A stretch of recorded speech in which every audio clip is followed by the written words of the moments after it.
Hi, everyone. Thank you for tuning in. My name's Marie. My business, social media handles, website, and YouTube channel are Mareevuitton. In this series, I'm going to give you the short form videos of the most used how-tos in Studio Designer. These videos are the remake of last year's how-to series, but you may have noticed that Studio Designer got a bit of a facelift in 2025. That prompted me to reshoot all these videos to help the new users because the screen is going to look a bit different. Okay, the processes and teachings, my tips and tricks remain the same. But again, I just want to make sure that I reshoot them because of the way that it looks different on screen.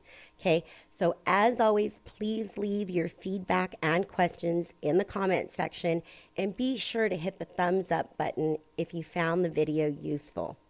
Subscribe to stay updated. Now let's dive in. In this video, we are going to go over how to post vendor payments to items on purchase order. These will be items that are for things that are on our projects, okay? So I'm going to go to the toolbox icon. I'm going to go over to purchase orders, okay? Now you can clearly see all the different POs that are available or that are open. So I usually will go over and I kind of sort them this way, or I pull them up by vendor.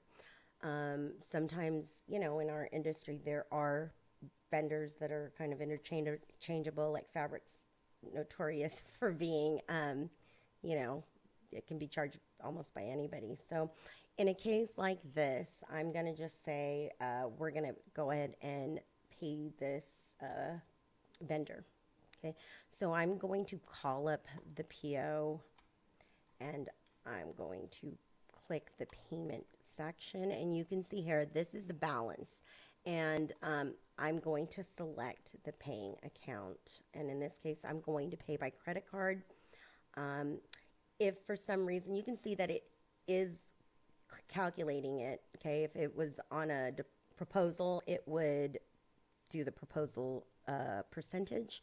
If it was invoiced, it's going to ask for the whole thing. So in this case, you can see that it is asking for the whole thing.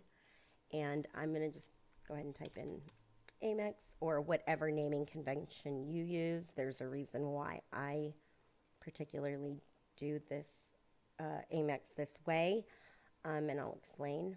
I'm going to go ahead and post this. Okay. And you can see that was a really easy post. Now, had this been a check that I needed to cut, I could have also, let me do it on another one. I'll just take this one, and if I needed to cut the check on this one, I can simply still go to the payment section.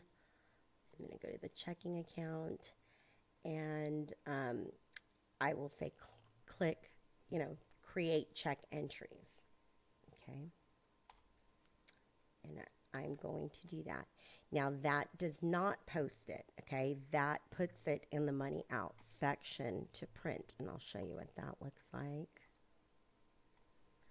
So now you can see it is here ready to print, okay? So I would probably do a few of those, load up my checks, and get them printed, okay? I do have a different video for how to print checks, but that is how you post vendor payments to POs. Okay, that is separate of overhead transactions.